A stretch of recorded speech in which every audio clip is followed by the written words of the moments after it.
Hello, नमस्कार, आदाब, सत श्री अकाल और अस्सलाम वालेकुम। मैं हूं मोहम्मद अहमद काज़मी, लेकर आया हूं आपका पसंदीदा कार्यक्रम आपके रूबरू। आज ईद है, लेकिन हम मीडिया स्टार वर्ल्ड की तरफ से मुसलसल काम करते रहते हैं। हम आप सभी को मुबारकबाद देते हैं बकरीद पर, ईद उल अज़हा पर। आज अविनाश काकड़े जी से हम बात करेंगे। मंडे है और मंडे में हम अविनाश काकड़े जी से बात करते हैं, बहुत ही पाबंदी से। वो भी हमारे लिए वक्त निकालते हैं। बहुत ही अहम ज्वलंत सवाल, यानी बहुत ही अहम सवाल। एक तो नीट जो एग्जाम में गड़बड़ी हुई है, जो सुप्रीम कोर्ट तक पहुंच गया है, आखिर इसमें बैकग्राउंड में क्या क्या कुछ हो रहा है, इसमें आरएसएस का एंगल क्या है, आरएसएस के कौन लोग हैं जो देश के सबसे प्रतिष्ठित जो परीक्षाएं हैं उनमें गड़बड़ी कराते हैं, उसमें भी करप्शन कराते हैं। यानी मुल्क को तबाह करने का इंतजाम पूरी तरह से करने की कोशिश है, और हर जगह पैसे का लालच, और देश की जो जो ह्यूमन रिसोर्स है उसको भी करप्ट करने का तरीका। हमें आपको याद है कि पिछली सरकार में बगैर यूपीएससी पास किए आईएएस और आईपीएस बनाए गए थे आरएसएस के बैकग्राउंड की वजह से। अब ये इम्तिहानों में भी गड़बड़ मुसलसल क्यों हो रही है, बार बार क्यों लीक होते हैं पेपर, और ये हालिया नीट एग्जाम में जो प्री मेडिकल टेस्ट होता है उसमें ये इतनी गड़बड़ी कैसे हो गई, इसके पीछे क्या कुछ है, गुजरात इसमें कितना इन्वॉल्व है, आरएसएस कितना इन्वॉल्व है, इस पर हम बात करेंगे। दूसरे, अभी तक जो पिछले दिनों लोकसभा इलेक्शन के रिजल्ट आए, जिसके नतीजे में मिलीजुली सरकार मोदी जी की बनी है, उसके बाद जो आंकड़े आ रहे हैं उससे साफ नजर आ रहा है कि बहुत बड़ा गड़बड़ घोटाला किया गया है। गड़बड़ घोटाला क्या है? ये जो 240 सीटें नजर आ रही हैं बीजेपी की, अगर इस गड़बड़ घोटाले की सही जांच हो जाए और उस पर इलेक्शन कमीशन मजबूती से कानून के तहत काम कर ले, तो शायद ये 150 सीटें भी ना बचें। आपको याद है राहुल गांधी कहते थे कि 150 से ज्यादा सीटें बीजेपी की नहीं आएंगी। क्या कुछ हुआ है, कैसे हुआ, कितनी सीटें बढ़ी, कितनी वोटें बढ़ाई गई, ये सारे कुछ फिगर्स सामने आए हैं। उस पर हम अविनाश काकड़े जी से बात करेंगे। उसके अलावा इसके सबूत के तौर पर एक सीडीएसए सर्वे आया है, जिसमें अब तक इलेक्शन के बाद तक भी ये बताया गया है कि राहुल गांधी की पॉपुलैरिटी कहीं ज्यादा है मोदी जी के सामने। तो ये दोनों चीजें कनेक्ट करके अगर आप देखेंगे तो बहुत आसान हो जाएगा समझना। अभी मोदी जी G7 मीटिंग में इटली गए थे। वहां की प्राइम मिनिस्टर मेलोनी है, उनके साथ क्या कुछ हुआ, कैसी मीटिंग हुई, और वो मेलोनी और मोदी मिलकर के शायद कोई मेलोडी किस्म की कोई चीज आ रही है, उस पर भी हम बात करेंगे। और देश की इकोनॉमी कहां है, इंटरनेशनल लेवल पर देश कहां खड़ा है, क्या कुछ कहा जा रहा है और हकीकत क्या है, इस पर भी बात करेंगे। अविनाश काकड़े जी, वेलकम है आपका। मीडिया स्टार वर्ल्ड को आप समय दे देते हैं, उसके लिए बहुत बहुत शुक्रिया। आप ये बताइए कि आप चूंकि महाराष्ट्र में हैं, गुजरात को बहुत नजदीक से जानते हैं, आरएसएस का गढ़ नागपुर कहलाया जाता है, वहां से आपका ताल्लुक है, आप और उनके दिमाग को ज्यादा बेहतर समझते और पढ़ते होंगे। आप बताइए कि ये नीट एग्जाम में क्या कुछ हुआ है, इसमें क्या कुछ गड़बड़ घोटाला है, और इसके पीछे बैकग्राउंड में क्या कुछ है। नमस्कार। आपके सारे दर्शकों को भी नमस्कार। आप हर सप्ताह हमारी बात रखने देते हैं, इसके लिए आपका धन्यवाद। ये पहली परीक्षा है जिसमें परीक्षा लेने वाला ही फेल हो गया। हम्म। परीक्षा देने वाले बच्चे फेल होते हैं, मगर ये परीक्षा लेने वाला ही फेल हो गया इसमें। और हम्म। इसमें छोटे मोटे नहीं बात, 24 लाख परिवारों के बच्चे इसमें इन्वॉल्व थे। अब बात को समझिए। ये अगर रिजल्ट इलेक्शन से पहले आ जाता, हम्म। ये इलेक्शन के दिन क्यों लिया, इसके पीछे तो कॉन्स्पिरेसी है बहुत सारी। हम्म। मगर ये इलेक्शन के अगर 8 दिन पहले आ जाता, 15 दिन पहले अगर रिजल्ट आ जाता, तो क्या होता और इसका कितना बड़ा बवाल होता, ये आप समझ सकते हो। तो जानबूझ के ये किया गया, ये इनकी मोडस ऑपरेंडी है। अपराधी कोई भी अपराध करता है, उसके लिए एक मेथड होती है, उसकी एक मोडस ऑपरेंडी होती है, ये मोडस ऑपरेंडी है।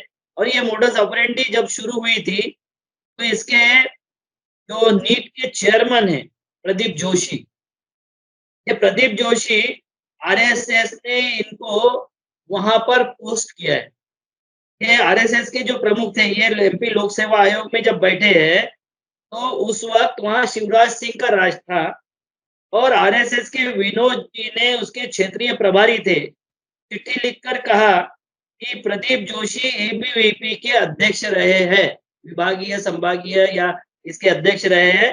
फिलहाल ये रानी दुर्गावती विश्वविद्यालय से जुड़े हुए हैं और इनको हमको इस पोस्ट पर ये करना है क्योंकि ये मुरली मनोहर जोशी और अटल बिहारी वाजपेयी के भी बहुत क्लोज है। और यह जानकारी आरटीआई एक्टिविस्ट अजय दुबे ने उजागर की है। ये कोई हवाई बातें नहीं है। और दूसरा एक आरटीआई एक्टिविस्ट है, उसने ये बताया कि इनके कॉन्फिडेंशियल रिपोर्ट में ये लिखा हुआ है कि अटल बिहारी का और मुरली मनोहर जोशी का आदमी है, इसलिए इनको पोस्ट पर उस पर धरा गया है। अब आप बताइए कि इसके नीट के जो है वो 2300 सेंटर है, उसके ऑब्जर्वर होते हैं, 2300 सेंटर है पूरे देश में। और इसके ऑब्जर्वर, ये जो कांड हुआ है ये गोधरा में उजागर हुआ है, गोधरा कांड इसको कह सकते हो आप। पहला जो कांड गोधरा हुआ था उसके बताने की जरूरत नहीं है।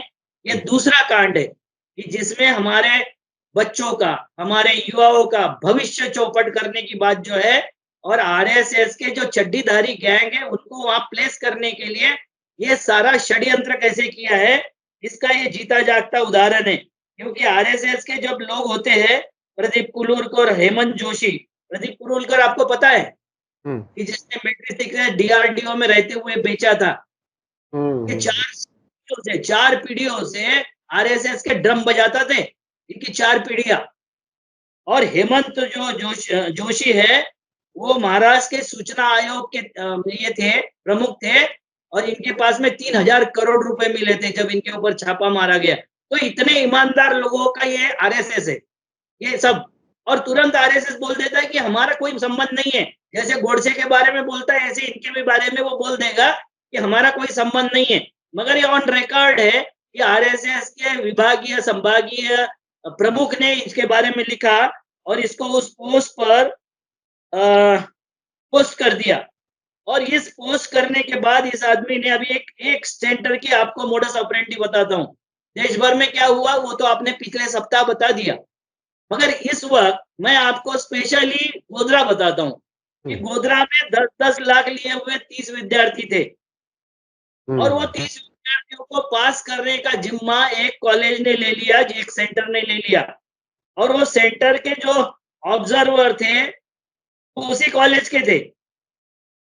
फ्लाइंग स्क्वाड जो था आसपास के चिर परिचित कॉलेज का था। और इस कॉलेज में पूरे देश के अलग अलग क्षेत्रों से 30 विद्यार्थी सिलेक्ट करके लाए गए, जिनसे 10-10 लाख रुपए लिए गए।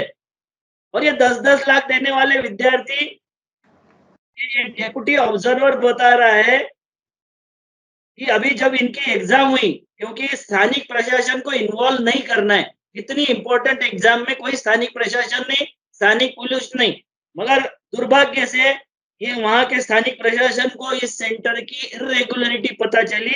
उन्होंने जब उसके ऊपर रेड किया और उसके ऊपर वॉच किया तो इन्हें पता चला कि यहाँ के जो लोग हैं ये बच्चे, क्योंकि फिर उन्होंने वॉच रखा तो उनके 27 ही बच्चे जो थे वो 2 अंकों में भी ये नहीं पा सकते थे, 2 अंक भी नहीं पा सकते थे। 720 और 715 और 721 मिलने की बात अलग है, 2 अंकों में भी नहीं जा सकते थे। 3 बच्चे ऐसे थे कि जो क्वालिफाइंग के निकट जा सकते थे। ऐसे 30 बच्चों को ये नीट पास करने वाले थे। पास करने का उनका तरीका क्या है, वो बता देते हैं उसको, बच्चों को जिनसे पैसे लिया उनको बैठा दिया सेंटर में एक जगह, उनको बता दिया कि आपको जो आता है उसको टिक करो, नहीं आता है उसको टिक मत करना। बाद में जो आधा घंटा का समय में जो आता है, सारे ट्यूशन क्लासेस उसके आंसर बताते बच्चों के लिए अपने, कि ये बच्चों का ये होता है, इसने इतने किया तो इतने मार्क मिलेंगे, ये किया होगा तो इतने माइनस हो जाएंगे। वो आधा पौन घंटे में आ जाता है। क्वेश्चन पेपर कंप्लीट होने से लेकर उसको ट्रांसपोर्ट करने तक 3 घंटे का समय होता है। और ये 3 घंटे के समय में ये सारे के सारे बच्चे, जितने बच्चे हैं, उनके टिक मार्क करके वो गति नाम का एक ट्रांसपोर्ट एजेंसी है, आपको पता होगा, कुरियर एजेंसी है, वो कुरियर एजेंसी को ट्रांसफर किया जाता है। समय है 3 घंटे का, तो 3 घंटे में सेंटर पर ये झाला होता है, गड़बड़ झाला पूरा होता है और उसके बाद में वो गति वाले भी ये गड़बड़ झाले में इन्वॉल्व रहते हैं, वो भी जब ट्रांसपोर्ट करके ले जाते हैं तो वो भी पॉकेट खुले हुए कई जगह मिले हैं। तो ये पूरा का पूरा जो है हमारे देश की बौद्धिक संपदा, बौद्धिक सारे यानी लोग उस पे कैसे आरएसएस के स्वयंसेवक बैठे हैं, क्योंकि यूपीएससी के चेयरमैन भी इन्हीं के यही होते हैं। तो यूपीएससी के chairman IAS, IPS, IRS, IFS ये सब आरएसएस के विचारों के उन्हें बैठा देने के लिए ये सब का सब पूरा तंत्र इन्होंने ग्रैब करके रखा है, पूरा तंत्र। ये जो कहते हैं भ्रष्टाचार ना होगा ना होने दूंगा, ना खाऊंगा ना खाने दूंगा, तो इतना बड़ा भ्रष्टाचार जो हमारे नौनिहालों के साथ में और हमारे बच्चों के साथ में हो रहा है, हमारे पूरे तंत्र के साथ में हो रहा है, हमारे जिनका प्रशासन जिसको कहते हैं वो प्रशासन के नफरत चिंटू पैदा करने के लिए हो रहा है, ये क्या मोदी जी को दिखाई नहीं देता है? आंखें मूंदे रहते हैं यानी यानी यानी यानी शासन है, यही ब्राह्मण शासन है, यही ब्राह्मण है। आप जो बता रहे हैं, देखिए 4 जून को इसका मतलब ये हुआ कि 2 बहुत बड़े घोटाले हुए। एक घोटाले का जिसका राहुल गांधी ने जिक्र किया, शेयर वाला, शेयर में हजारों करोड़ लोगों के जो है वो बड़े लोगों के पूंजीपतियों की जेब में चले गए और जिसमें प्रधानमंत्री, फाइनेंस मिनिस्टर, होम मिनिस्टर सब इन्वॉल्व थे। यानी उस वक्त भी जब सरकार बदलने वाला जो दिन था, उस दिन भी इन्होंने भरपूर जो है जनता को लग रहा था, इनको पता था कि हमने इतने सेंटर कब्जा कर लिए हैं, इतने जगह हमने इतनी हेराफेरी की है, इतने वोट बढ़ा लिए हैं। ये सब मैं डिटेल आपको बताऊंगा जब आप उस सवाल पर आओगे। तो इनको पता था कि सरकार नहीं बदलने दे रहे हम, और इतना करने के बाद भी इतना आक्रोश था कि 80% जनता इनके विरोध में थी, और फिर भी देखिए महाराष्ट्र में मात्र 24% वोट मिले हैं उनको, मात्र 24%। बाकी का सारा विरोध में था। ये पूरे देश का हाल है।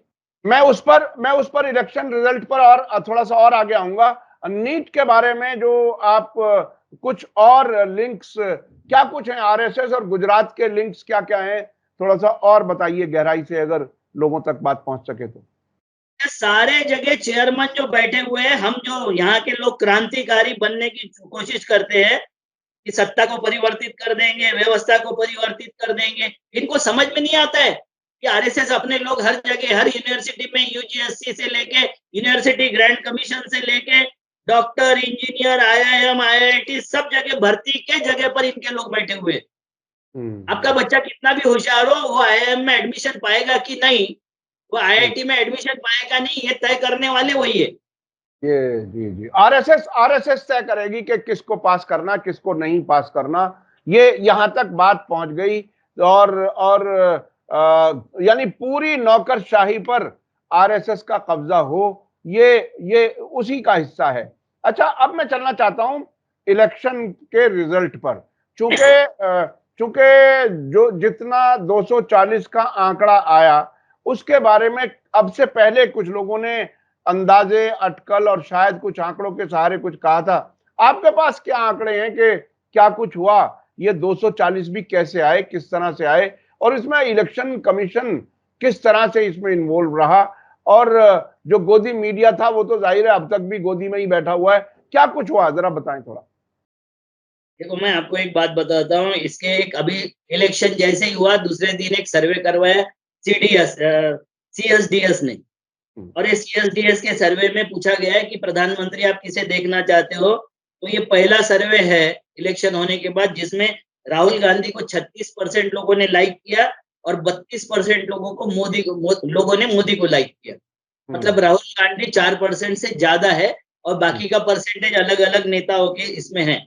इसमें ये क्विंट की एक रिपोर्ट है, क्विंट, वायर की नहीं, वायर तो विरोधी है, क्विंट का तो आपको एक्सेप्ट करना पड़ेगा। तो क्विंट की एक रिपोर्ट है कि इनके 176 सेंटर ऐसे हैं जिसमें जितने वोट पड़े उससे ज्यादा गिने गए। समझ लीजिए, 1 लाख वोट पड़े, 1.25 लाख गिने गए। आपको बताया था 1,46,00,000 वोट ज्यादा के, 48 लाख वोट ज्यादा के पड़ गए।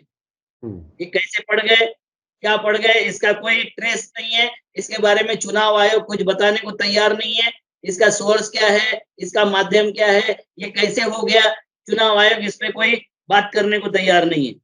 362 मतदार क्षेत्रों में फॉर्म 17C और एक्चुअल ईवीएम इसमें फर्क है 362 में। मतलब आप समझ लीजिए कि मशीन का रजिस्टर्ड रिकॉर्ड जो है वो ज्यादा है, एक्चुअल इससे वो ज्यादा है।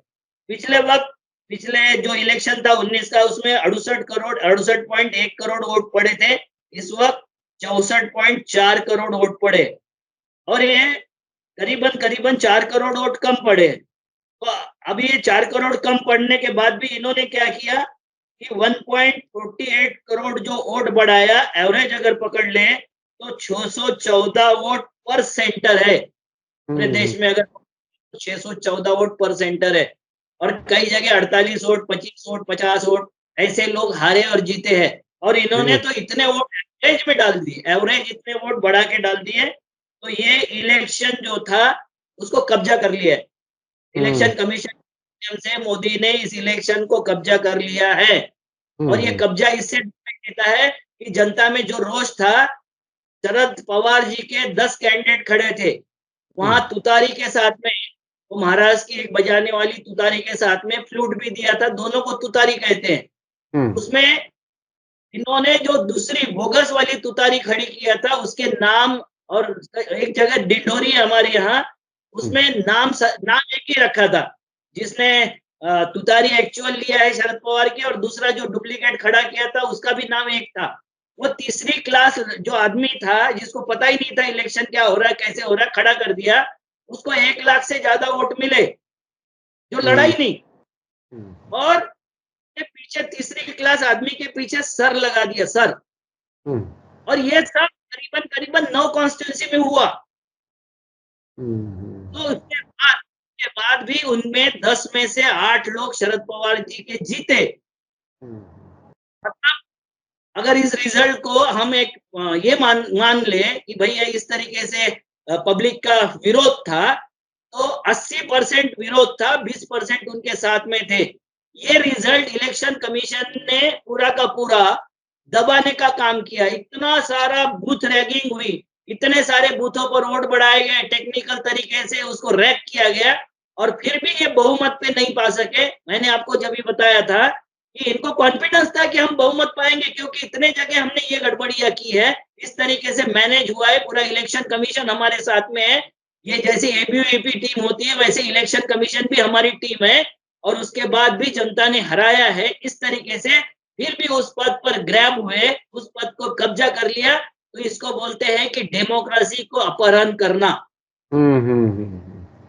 मैं अक्सर इलेक्शन के रिजल्ट से पहले लोग पूछते थे पर्सनल मुलाकातों में भी, जिसका मैं कभी कभी वीडियो में भी जिक्र कर देता हूं, जिसमें लोग पूछते थे आखिर क्या लगता है आपको क्या होगा। तो मैं यही कहता था कि अगर कोई बहुत बड़ी गड़बड़ी ना की तो ये जरूर हार रहे हैं, लेकिन वो गड़बड़ी सामने आ गई जिसका 1,48,00,000 वोटों की एक्स्ट्रा हो गई।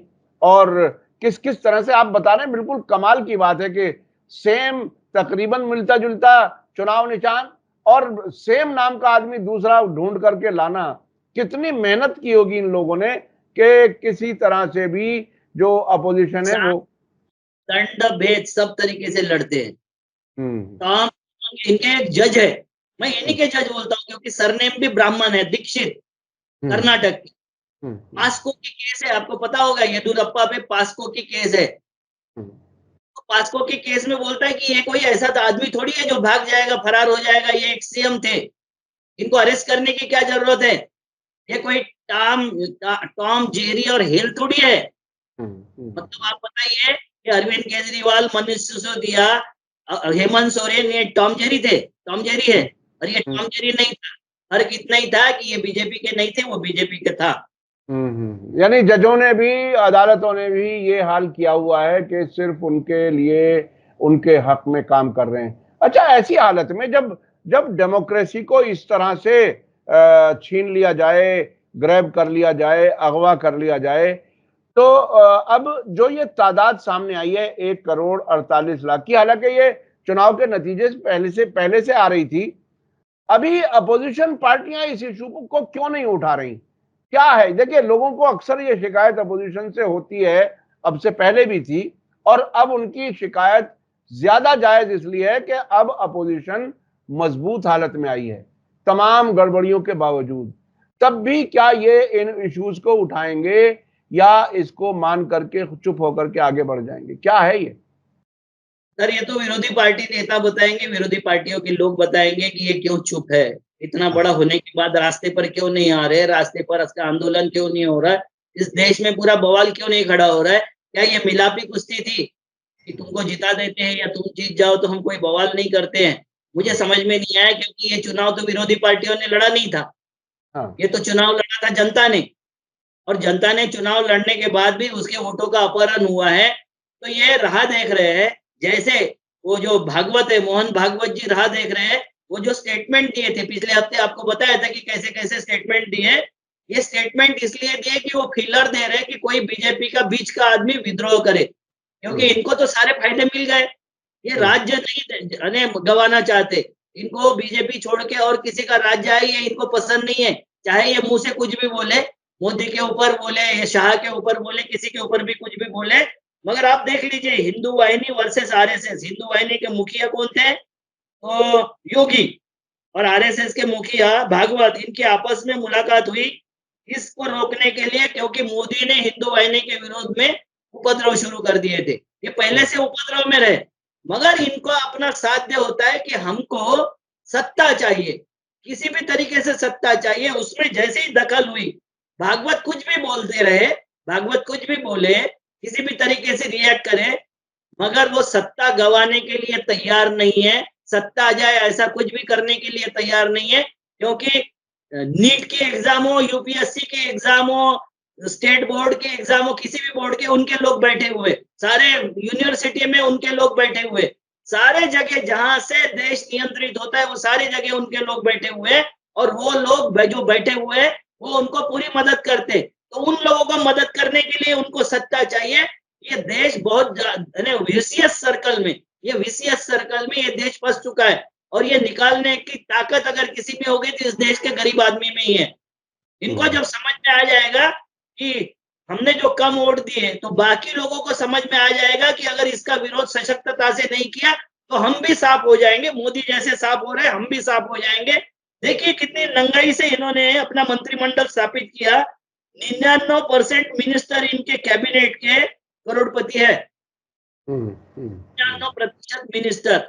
ये फकीर की सरकार, गरीबों के मसीहा, एक भी गरीब उसमें 1% गरीब है कोई, बाकी सारे करोड़पति है। और 39% क्रिमिनल केसेस से इन्वॉल्व लोग मोदी जी के मंत्री है।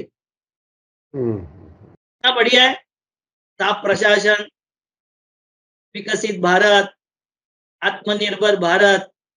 अजीब एक मजाक लगता है। देखिए, जब प्रशासन में यानी जो नौकरशाह होते हैं उसमें अनपढ़ जाहिल किस्म के लोग आ जाएं, बगैर यूपीएससी पास किए या इस तरह से पास किए हुए, जिस तरह से आप बता रहे हैं, गोधरा वाला जो एक बहुत बड़ा नेक्सस सामने आया, 10-10 लाख रुपए लेकर के 30 बच्चों को एग्जाम दिलाने की काम किया जा रहा था। और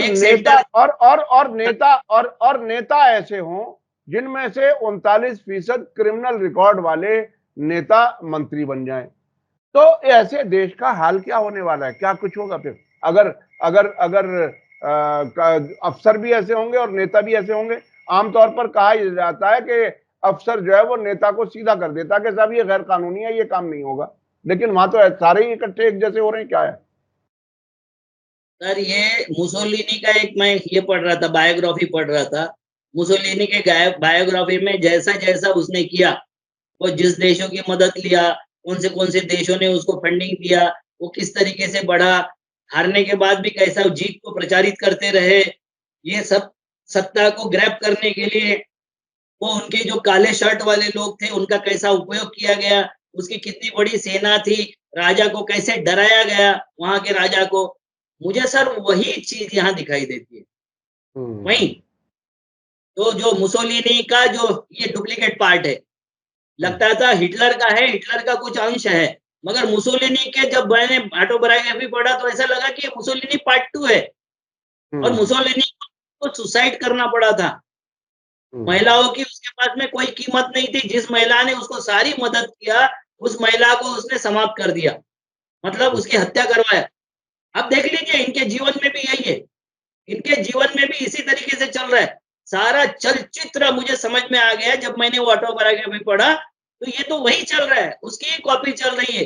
ये 4000 काले शर्ट वाले इकट्ठा करना या आरएसएस की भक्त वाली गैंग इकट्ठा करना, उन्होंने इस तरीके से प्रचारित करना, सबके ऊपर वॉच रखना, जो भी उनका विरोध करते रहे उसको जेल में डालना, डरा देना या उसको उसको ट्रोल करना, ये सारी चीजें मुसोलिनी कर चुके हैं। अच्छा एक बात बताइए, अभी जिस तरह से सीटें कम हुई बीजेपी की, जिस तरह से चंद्रबाबू नायडू और नीतीश कुमार को सरकार में लिया गया, आपको क्या लगता है वो जो साजिश, नफरत और जो जो जो जो तरीके जो आप बता रहे हैं मुसोलिनी वाले, क्या उस वाले एजेंडे पर मोदी जी चल पाएंगे या कहीं सेकुलरिज्म और धर्मनिरपेक्षता और संविधान वापस मजबूत होता हुआ नजर आ रहा है कि नहीं आ रहा है? नहीं, ज़रूर आ रहा है क्योंकि इटली की जनसँख्या इतनी सी है, हमारी जनसँख्या इतनी बड़ी है और जो डॉक्टर बाबा साहब आम्बेडकर जी ने बोला था कि इस देश का संविधान जब शिक्षित लोग और पैसे वाले लोग डुबाने के आतुर हो जाएँगे, तो गरीब लोग उसको सँभाल लेंगे। इस वक़्त हमें दिखाई देता है कि ग्रामीण क्षेत्र के गरीबों ने उसको सँभाला है। ऐसे राज्यों ने सँभाला है उत्तर प्रदेश जैसे राज्य ने, जिसको हम गौ पट्टा बोलते थे, गाय पट्टा बोलते थे और उसको बदनाम करते थे। उन लोगों ने इसको सँभालने का काम किया, उन्होंने इनको आईना दिखाने का काम किया। इसमें निराश होने की कोई बात नहीं। देखो उसको आत्महत्या ही करनी पड़ी थी। मुसोलिनी ने आत्महत्या ही की थी। बाकी ये दूसरे लोग आत्महत्या करेंगे कि नहीं इसके ऊपर मेरे कोई कमेंट्स नहीं है। क्योंकि आत्महत्या करने के लिए भी आत्मा चाहिए होता है, करेज चाहिए होता है। वो नहीं है। ये तो पुलिया पे खड़े हो जाते और बच के आया बताते। अपने सिक्योरिटी में इनको डर लगता है। तो ये डर के कारण ये सब चीज़ें कर रहे हैं। ये जो सत्ता ग्रैब करने का इनको पता है हमने जो घोटाले किए उसकी अगर जांच हो जाएगी तो हम तो कहीं के नहीं रहेंगे, जिंदगी कट जाएगी जेल में। ये इनको पता है सजा इतनी ज्यादा होगी, तो इसलिए ये सत्ता पे ग्रैब करते हैं। मगर ये सरकार अपने बोझ से मरने वाली है। ये डरा के नायडू को कुछ ब्लैकमेल कर रहे हैं। आपको पता होगा पवन कुमार करके एक एक्टर वहां है, वो मोदी जी के एजेंट के तौर पे काम कर रहे हैं। उन्होंने 2 सांसद लड़ाए थे, दोनों जीते, 27 एमएलए लड़ाए थे, 27 के 27 एमएलए जीते। उसके माध्यम से ये उसको टीडीपी के चंद्रबाबू नायडू को मैसेज दे रहे हैं कि ये इसके वजह से तुम जीते हो। और वो 2 वाले जो है वो प्रेशर बना रहे हैं उनके ऊपर कि मोदी के ऊपर कोई प्रेशर ना बनाया जाए। आप बताइए कि उनको हवाई अड्डे का मंत्री बना दिया, सिविल एविएशन मिनिस्टर उसके मिनिस्ट्री को बना दिया, जिसमें हवाई जहाज तो भेज दिए टाटा को, अड्डे भेज दिए अडानी को। अब उसके पास में क्या चुनचुना है बजाने के लिए? वैसे क्यों लिया? अभी स्पीकर के लिए अगर वो अपना आदमी खड़ा नहीं करता है, तो ये समझ लो कि ऑपरेशन लोटस होना पक्का है। और ऑपरेशन लोटस किस बात के लिए हो रहा है? कुछ लोग बोलते हैं कि उसको फंड देंगे, डेवलपमेंट का इतना फंड देंगे कि वो ऐसा करेगा, वैसा करेगा। अगर इतनी मूर्खता करते हैं हमारे राजनेता, अगर ऐसी मूर्खता करते हैं, तो ये समझ लो कि ठीक है, कुछ दिन और चल जाएगी सरकार, मगर आगे क्या होगा उसका कुछ नहीं बता सकते। ये सरकार अपने बोझ से मरेगी और जिस वक़्त ये अपनी बोझ से मरेगी, हर एक यंत्रणा, आज की यंत्रणा इतनी यूज़ करने के बाद भी जब उनका ही आया, तो अब विरोधी पक्ष नेता होगा वहाँ और विरोधी पक्ष के नेता की आवाज़ भी चलेगी। तो इस वक़्त अब इलेक्शन कमीशन उनके तरीके से नहीं आएगा, सारी अपॉइंटमेंट उनके तरीके से नहीं हो सकेगी क्योंकि पार्लियामेंट में अब विरोधियों का एक एक अमाउंट संख्या है, जिसमें ये पार्लियामेंट को रोक सकते हैं, पार्लियामेंट में आवाज़ गूंजेगी। तो मैं ये अपेक्षा करता हूँ कि विरोधी पार्टी अपना रोल अगर निभाए तो ये सरकार जो है अपने बोझ से मरेगी। अच्छा, अब काकड़े जी, हमारे पास वक्त बहुत कम रह गया। आपसे चूंकि कई बातें हुई और बहुत ही डिटेल से हमें बात करनी थी, मोदी और मेलोनी वाला क्या है वो थोड़ा सा ब्रीफ में बता दीजिए। 3-4 मिनट में अगर कुछ बता सकें तो वो क्या कुछ है। मोदी जी वहां गए, जीतने के बाद एक बड़ा जोश था उनके अंदर, और कुवैत में अपने यहाँ के 45 लोग मारे गए, उसके बावजूद वो सीधे उधर चले गए। कुछ लोगों को शिकायत है कि उन्हें या तो कुवैत होते हुए जाना चाहिए था या कैंसिल करना चाहिए था। बहरहाल जो भी उन्होंने किया, लेकिन वो मेलोनी के साथ बहुत अच्छे मूड में तस्वीरें खिंचवा रहे थे। क्या है वो? देखो, ये तो बात है, उसमें सुब्रमण्यम स्वामी जी ने बहुत अच्छा बोला है, क्योंकि नरेंद्र मोदी जी ने एक ट्वीट किया था G7 समिट के बारे में, कि नरेंद्र मोदी जी ने बोला, बहुत ही महत्वपूर्ण समिट में मैं हाजिर रहा, भारत को जागतिक हाजिरी देने की ये हुई, मतलब जागतिक मंच पर हम हाजिरी दे सके, और इसके बारे हियर आर द हाइलाइट्स करके इन्होंने ट्वीट कर दिया, एक फोटो ट्वीट कर दिया। सुब्रमण्यम स्वामी ने कहा, इसमें हाइलाइट क्या है? तेरे को ना भाषण देने दिया, ना तेरे को अपनी बात रखने दी, तुम तो ऐसे गए थे जैसा एक शादी में कोई आदमी जाता है और वापस आके बताता है कि मैं दूल्हा था। तो तुमको ना भाषण देने दिया, ना तुम्हारा कोई प्रेजेंटेशन हुआ, तुम जिसके उसके गले पड़ रहे थे, फोटो भी भेजा मैंने आपको, वो गले पड़ रहे सबके। तो सब मेलोडी सबसे ने सबसे गले मिल रहे थे, सबसे गले मिल रहे थे।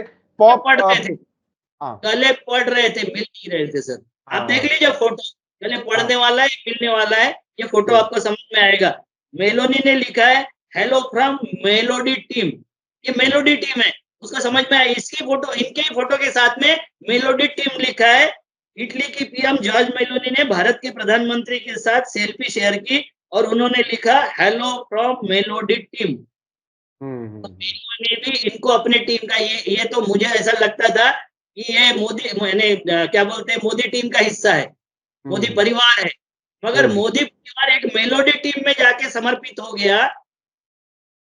स्मृति ईरानी हार गई तो वो चाहते हैं कि मेरे अफेयर के किस्से, जैसे नेहरू जी के ये फ्रॉड किस्से ये करते हैं उनकी बहन के और भांजे के साथ में, तो ये अभी इटली के प्रधानमंत्री के साथ में इस तरीके से किस्से गढ़ने के लिए भक्तों को ये फोटो भिजवा रहे। मेरा तो ये सीधा सीधा आरोप है। जी जी जी जी। लेकिन मोदी जी बहरहाल हैं बहुत ही कलाकार, ये बात तो माननी पड़ेगी।